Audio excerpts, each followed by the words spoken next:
You're listening to an archived Cabral Concept podcast. After listening to this show, check out the most up-to-date podcasts available at stephencabral.com/podcasts or search directly on iTunes. And now, welcome to the Cabral Concept, where board-certified naturopath and integrative health practitioner Dr. Stephen Cabral shares how he was diagnosed at the age of 17 with a life-altering illness and given no hope for recovery. It was only after studying and traveling all over the world did he discover how to combine ancient Ayurvedic healing practices with state-of-the-art naturopathic and functional medicine to fully rebalance the body and re-energize it with life. It's time to discover how to get well, lose weight, and finally feel alive again. And now, here's your host, Dr. Stephen Cabral. Really looking forward to this weekend's Cabral House Calls. We've got so many questions to answer, so many questions in the queue that I'm looking forward to doing probably about 8 questions per show today and tomorrow. So do stay tuned for those. And of course, if you've asked a question, it's just taking about probably 2 to 3 weeks or so for myself to answer those on the weekend house calls. Now, if you ever have a more urgent question that needs to be answered, more customer service based, please always just email support@stephencabral.com. We answer emails from 8:30 a.m. to 5:30 p.m. Monday through Friday Eastern Time.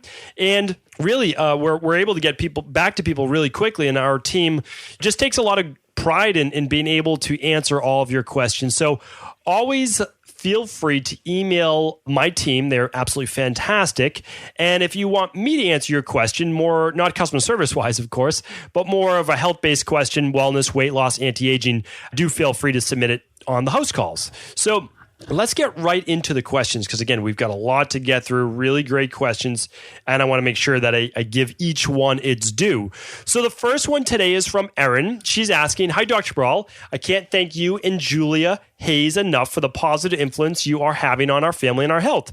Your health coach, Julia, has been amazing in guiding us, answering our questions, and encouraging us on our path to health. My husband and I are both on our healing journeys, and it's thank you and your team. We listen to your podcast every day and talk about you and your teaching to all our friends and family. My question for you today is concerning my mother. She's 73 and suffers with polymyalgia rheumatica for many years. She has been taking prednisone, and the side effects are debilitating, always hungry, weight gain, hair loss, to name a few. She was looking into biologics, but based on the recommendation of my sister-in-law, but then discovered they are only available for those suffering from rheumatoid arthritis. Today, her doctor gave her prescription for Celebrex. We would love for her to work with you and ultimately be prescription-free and pain-free. I think she has digestive and possibly hormone balance issues too. What would you suggest to be the best place for her to start? Thank you again for all you do. You're making an amazing difference in the world by sharing your knowledge, passion, and compassion with others. Take care, Erin." All right. Erin, thank you very much. And I appreciate you tuning in. I really do. I think it's great. And also, I'm really happy that you were able to connect with Julia Hayes, who is one of our holistic health coaches on my team. I review all of your labs. So anybody who does a lab through stephencabral.com, I literally look at every single one, and I have a nice little meeting with both of my health coaches, Julia and Caitlin, each week, and we go over all your labs, and I give them my feedback based on what I see, and of course, they're phenomenal, and usually they already have the answers, and I just double check it, and so I'm really happy that you're able to work with her. She is amazing. We're lucky to have both Julia and Caitlin to help. So here's where to start. The thing is with rheumatoid arthritis and using biologics, is a nice word for saying that they are essentially using immunosuppressants, right? So you're getting rid of the pain, we'll say, but now you have to deal with the side effects of weakening your immune system and everything else that could cause. So obviously, I'm not a fan of that. What I would do, since in all forms of rheumatica, leaky gut or intestinal permeability is indicated in 90 plus cases, I would certainly run an organic acids test. You're asking me where to start? That's where I would start. My second test would be a hair tissue mineral analysis to look for heavy metals as well as mineral imbalances. Not hormones. Yes, I would run an omega-3 test if you're able to do that as well. So I guess my order of importance are organic acids tests, hair tissue mineral analysis, then an omega-3 test, and then a food sensitivity test. Now, if you can run all 4 of those, amazing. If you can't, I understand, and I would do it in the order that I just said: organic acids test, hair tissue mineral analysis, food sensitivity test, omega-3 test, or omega-3 and food sensitivity. But we'll put you on a good elimination diet either way, even if you aren't able to run that food sensitivity test.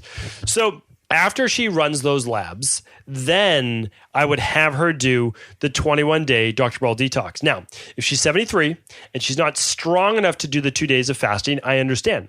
You can just simply make those 2 days, which is the 4 shakes, into smoothies. She can just add some blueberries and some raspberries to each shake and blend them up. You don't have to do the Dr. Cabral detox, just the shake, water, and powder. Now, it works better that way, but you know what? Doing it with fruit still works fantastic, and it's a whole lot better than not doing it at all. So that's what I would do. Take the test, and then right away go into that 21-day Dr. Cabral detox. I've had so many people with rheumatoid do the 21-day detox. A lot of people don't know this. The Dr. Cabral detox started for rheumatoid arthritis-based wellness clients. Again, I don't treat disease because I'm a naturopath. Naturopathic doctors do not do that. What we do is we treat the underlying imbalances within the body.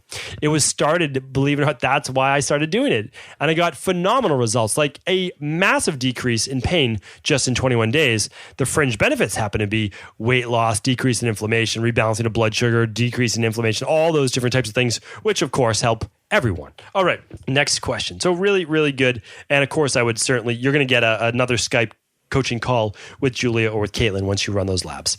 Monique is up next. Hi, Dr. Cabral. Monique here. Again, I'm sure you've answered this question before or something similar, but I wanted to get more direct answer. My nephew is a little over 1.5 years and is having symptoms of problems that run in the family, but only with men. For the past 5 or 6 months, he's had a runny nose. The doctors just say it's fluid buildup behind his ears.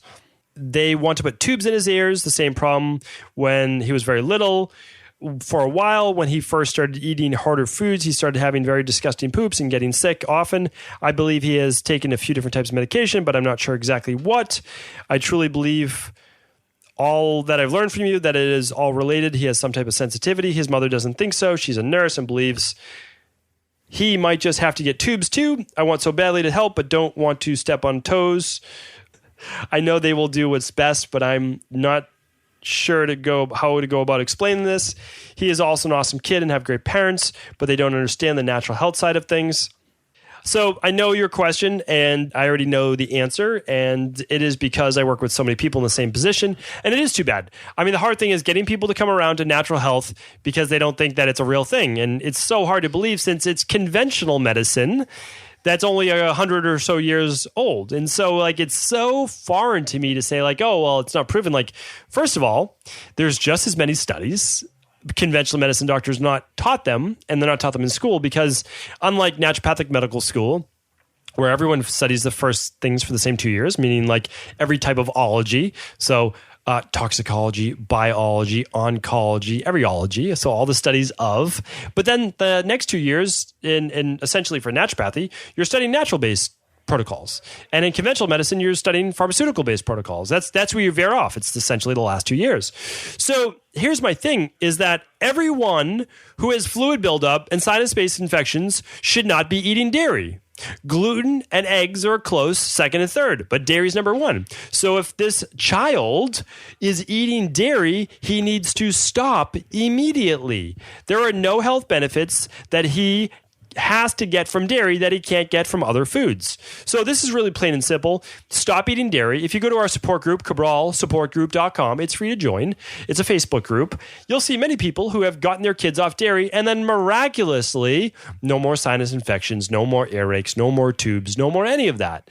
I mean, I grew up with this. Everyone in my family had tubes. It's just like tubes, they'd fall out, put more tubes back in, and they say, oh, well, you just outgrow it. Not really. It just turns into different symptoms. It moves on. Yes, you become larger, your ears drain better, but yes, then it becomes what? Psoriasis and eczema, and then it becomes rheumatoid arthritis. I mean, it becomes other things.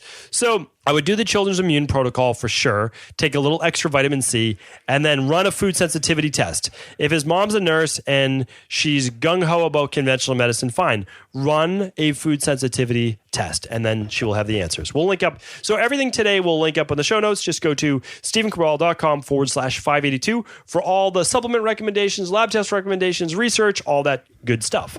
Okay, Taylor's up next. Hello, Dr. Cabral. I've been trying to figure out why I get weird dizzy spells in my bedroom. My husband pointed out last night that we sleep within 5 feet of a circuit breaker in our apartment. Unfortunately, there is nowhere else to put our bed because of the size of the apartment. Do you have any recommendations on how to block the EMFs from the circuit breaker? I'm also aware that apartments are like hotspots since there's so much Wi-Fi surrounding you. Any advice or recommendations would be greatly appreciated. As always, grateful for your help. Okay, so I actually did a show. It's number 513. So go to stephencabral.com/513. And you'll see that's the EMF, electromagnetic frequencies, or electrosmog. In my upcoming book, I actually have one of the top 10 toxic threats to your health. And that is, it's not talked about a lot, and here's why. We're never going to stop making Wi-Fi based devices. There's only going to be more. We're going to have more smart devices. We're going to have smart refrigerators that automatically order food, smart trash compactors, smart toilets, smart everything. Literally everything will have a Wi-Fi frequency. And that can spell real trouble for everyone, for all of our DNA, for all of our cells. Keep in mind, our bodies are vibrational beings. Every cell in our body, every atom and quark that we're made up of is a vibrational, what's the best word for it? A vibrational atom or quark, whatever you want to say. Is like we are literally 99% ether, and we're just vibrating matter. So when you send in another electrical signal, of course, that's going to affect our electrical signals. Now, some people are more sensitive than others. And so what I would say is some of my colleagues have actually gone so far as to have separate circuit breakers for each room in their house, which means it will shut off their bedroom at night. So at least within their bedroom, there will be no electrical components. Now, there are some things that you can actually, so you can look them up just on Amazon or anywhere, and they're EMF blankets. So an EMF blanket, you can actually put over a Wi-Fi based device, electrical circuits, and like that, and it blocks that current from basically coming into the air. People use them for their smart meters on their homes, and that's something you could do. So I live in the city.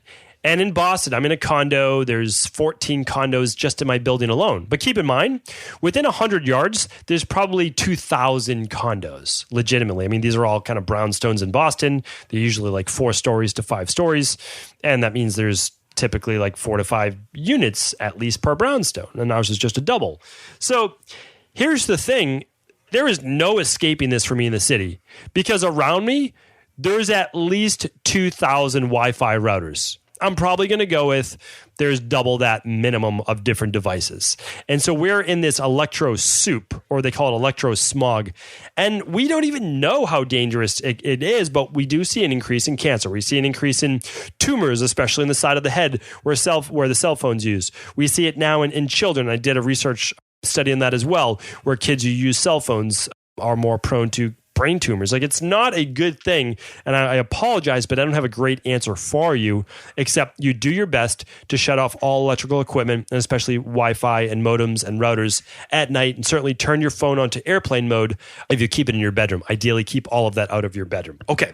Next question is from Elizabeth. Hi, Dr. Ball. I was reading about pure gum turpentine and how it's been used medicinally since ancient times. It was used in ancient Babylon to treat stomach problems, inflammation, joint pain, ulcers. I trust your view, so I wondered what your opinion on this remedy is. There was an interesting article on this and Lingzai mushrooms by Dr. Mark Siskus. Thank you for all you do. Look forward to your future podcasts. Okay, so believe it or not, I've studied quite a bit about turpentine and its uses in natural health. So it's not something that I feel comfortable recommending. And only because there's such a great stigma around it. And if used too much, well, then it could be obviously an issue. But here's the thing. People are going to think that this is crazy. And I'm going to be honest with you right now. When I first read about using turpentine for certain diseases of the body, I thought it was completely insane. I said, why would I ever swallow the stuff I would use to clean paintbrushes? Like, this seems really backwards to me. I mean, if it can take the paint off something, why would this be a good thing for my body to swallow? Well, obviously, sometimes the dosage is really what we're talking about, right? We're talking about smaller dosages. But I still said, like, again, this doesn't make any sense. Let me do a little bit of research. Amazing. But the Merck manual, which is what doctors use, so this is the Merck manual, and this is American Medical Association, AMA. We're talking about conventional medicine. We're talking about your PCP would use this Merck manual, right? Well, guess what? Up until 1990, 1990, that's it. I mean, that's not that long ago. It's not that long ago, I guess, if you're, older than, how old now? I have to do the math, 27 years old or so. That's not that long ago. And it was written in there for medicinal use. Well, what was it used for?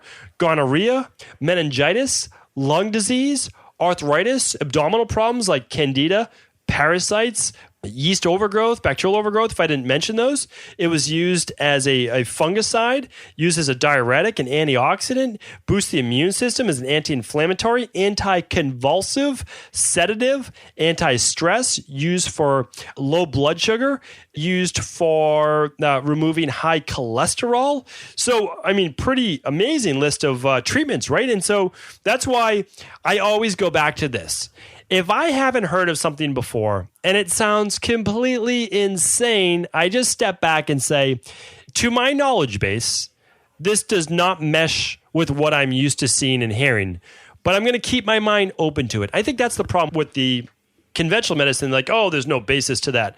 Or if you said to your doctor, what do you think about me using turpentine for bacterial overgrowth or yeast overgrowth or parasites? They would say, that's crazy talk. Like, that's completely insane. Why would you use turpentine? Well, you could say to them, well, did you know that up until 1990, it was still recommended in the Merck manual? And they would say, that's impossible. And then a quick Google search would show you that actually happened. So I don't use it in any of my protocols. I just want to state that. So after all of that, I don't use it in my protocols. Why? I don't need to. Like, meaning that there's more than one way to help someone heal. And I don't believe that I have to use something as strong as turpentine to get someone well, right? I can use the Candida yeast protocol. I can use the Candida and bacterial overgrowth protocol. I can use it for kids. I can use it for adults. I can use our parasite protocol. I can use the heavy metal protocol that we have. I can use the H. pylori protocol, like meaning like I have all these protocols. I didn't make them up. I assimilated them, sure. I mean, I did the research in China and in India and in Sri Lanka and in the US and state-of-the-art medicine and conventional medicine. Like, I used all the research, sure. But these herbs and these vitamins and these minerals, they've been around forever. It was just my job to put it all together in a cohesive package and actually use it in the real world, not just, someone doing this online, and see that it works and to tweak it. And by trial and error, get it just right and perfect. And that's why I do that. And so it works. But let's just say you're someone who's tried everything in the world and you want to give it a shot. I have no problem with you doing that. Okay, start small. All right, next question is from D. D is asking, hi, Dr. Cabral. I appreciate your podcast very much. It's the only podcast I listen to. Thank you, D. I appreciate that. I like to be in that category of one. I had a question about menstrual cramps. I'm 46 years old and I have sporadic cycles, 3 weeks late, 1 week early. The first 2 days of my period are pretty unbearable and I'm in excruciating pain. I had high hopes that the CBD oil would help with the pain, but I've tried it for the past 3 cycles and I don't see a noticeable difference. I'm even taking it every 2 hours and I'm not having any relief. Can you recommend anything natural to take for that type of pain? Years ago, I took Advil. That didn't help, but I'm not using chemicals anymore and I'm struggling to find something natural that helps. Thank you. Okay. So my recommendation is this, is CBD oil is meant to help as an anti-inflammatory. It's meant to help with pain. It's an antispasmodic. It's all of those things. But I want you to keep in mind that at 46 years old, most likely this is premenopausal. So you're going through a dysregulation of hormones. Now, most likely the main issue is a lack of progesterone, without a doubt. I mean, meaning like you could do the hormone test, the adrenal and hormone test. We'll link it up, of course, in the show notes today. But I see hundreds, if not thousands of these and of these labs. And so again, I can just tell you, having seen that, this is that issue. Now, will CBD oil help? Sure, to a certain extent, but I just want to keep in mind that it's a hormone dysregulation. It's not a lack of this particular nutrient. Now, again, I would increase the dosage of the CBD oil to 1 full dropper. And again, just make sure it is the Equilibrium Nutrition CBD oil. We sell to the lowest possible price. Keep in mind, please, I apologize for my stumbling over the words today. It's been 12 hours of consults and talking today. But what I want to say is, the information is still sound. So what I want to say from there is that you can go up in dosage with that, but I want you to be able to better regulate those hormones. So there's a few different products you can use. We use a bunch. Orthomolecular makes a great one. There's one called AM/PM perimenopause formula. That's a nice one as well. It contains chaste tree berry extract. It contains black cohosh, contains L-theanine, hops, valerian. Nice product. Why don't I link it up for you today in the show notes? Happy to do that. And what I would start to say is look into products that do have the rhodiola, ashwagandha that can calm the cortisol, that can increase natural progesterone, and the black cohosh as well, which has been used for many thousands of years as well. So hopefully that gives you the answer, at least that you can get going, and then of course work from there. All right, let's get in one more question today. It's from Lauren. Lauren's writing in, "Hi, thank you in advance for everything. I'm addicted to your podcast. You are great. My dad has severe tennis elbow bursitis that he left untreated for a while. He received cortisone shots and some PT, etc., and nothing permanently helps. He had an MRI and it is torn. He is a chef and can't take time off, so resting really isn't an option at this time, as he is always using his elbow and wrist. The pain is severe, and I was wondering if there are anything more natural he can do. Can this inflammation be linked to any other issues, problems? Should he be following any specific diets? Thank you." Okay, couple things we have going on here. So he had an MRI, and he has something, I don't know if we said what, is torn in his elbow. Okay, and it's not the bursa. I'm sure the bursa isn't torn. But I did a show on, it was, I believe, 555 on bursitis. So I would check that out. StephenCabral.com/555. I've also done some on carpal tunnel. So you can check that out as well. So a couple recommendations. All right, here we go. And Lauren, I want to thank you. I really appreciate you listening to the podcast. I appreciate you sharing the information with people like your dad, your family, friends, coworkers. And I just want to say, everyone listening right now, even if you've never asked a question, even if you and I never worked together, I just want to say I appreciate each and every one of your listens. I appreciate you sharing the podcast with others. I appreciate you sharing this message. And anyone who's left a review on iTunes, I can't thank you enough. It's the only way for us to get this message out to more people, unfortunately, is just to keep having it rise and rise, and some people find out by accident. But really, I love the word of mouth, and so again, Lauren and everyone, I really appreciate that. Thank you. So a couple things we can do. The first one, immediate relief, is ice cold baths just for the elbow, meaning like fill the sink up with water. Put a big bucket of ice in there, but so just get a bag of ice and throw a bunch of ice in that water. Get really cold.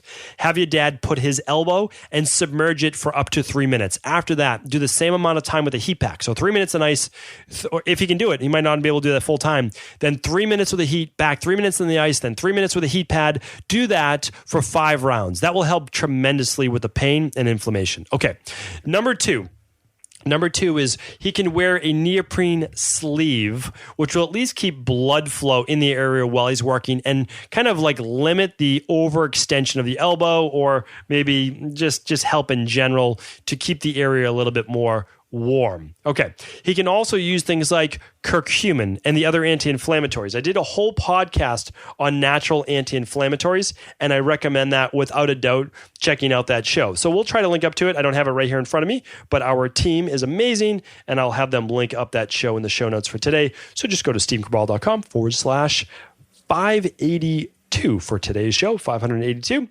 And the last part is this, now, it's not systemic because he has an actual tear. That's the problem, right? And the only way he's going to get better, depending on the severity of the tear. So if the tear is only partial, you didn't tell me what degree. If it's like, okay, 10% tear, 20% tear, 30% tear, he may never need to have surgery. And he might just need to try to rest it, keep it from bending maybe at night, keep it, in a straightened position while he's sleeping, anything that can reduce the pain and stiffness. But let's just say it's 60% torn, 70% torn. Most likely, this is when we need to use actual conventional medicine. At that point, probably better for his career and an ongoing life that he gets that repaired. And it doesn't have to be extensive, but I do agree it does require some time off, and it does require a little bit of rehab. So check into that. I personally work with numerous massage therapists, numerous PTs, and even chefs, believe it or not, as well. And I hope that was what you said your dad was. So the hot and the cold compresses have done wonders for them, along with using the natural anti-inflammatories like boswellia, like cat's claw, like curcumin or turmeric. Any of those things have been really, really helpful. So hopefully that helps you. Thank you, everyone, for tuning into part 1 of 2 of this weekend's Cabral House Calls. Definitely check back tomorrow. We've got more amazing questions from our community. Hope you're having a great weekend. I'll talk with you tomorrow. I want to sincerely thank you for your support of this podcast. I couldn't do it without you, and I mean that. I truly do. I also want to make sure you knew that we now have multiple ways for you to find your answers to the most difficult health, wellness, weight loss, and anti-aging questions. You can find podcast-specific topics like thyroid, adrenal, hormones, sleep, digestion, Ayurveda, and many more at stevencabral.com/podcasts that will then link you to your favorite Apple, Spotify, and other podcast players. Plus, all new podcasts and weekly exclusive video content is being added to our YouTube channel at youtube.com/Stephen Cabral. And that's Stephen with a PH. Head on over and subscribe so that you don't miss any of the exclusive content. Lastly, if you've ever found any of my podcasts or books to be helpful, I would really appreciate it if you could leave a review on iTunes or your favorite media player for the podcast. Rating and subscribing to the YouTube and podcast allow me to reach more and more people and help spread my mission of healing throughout the world. Thank you again for being a part of this movement.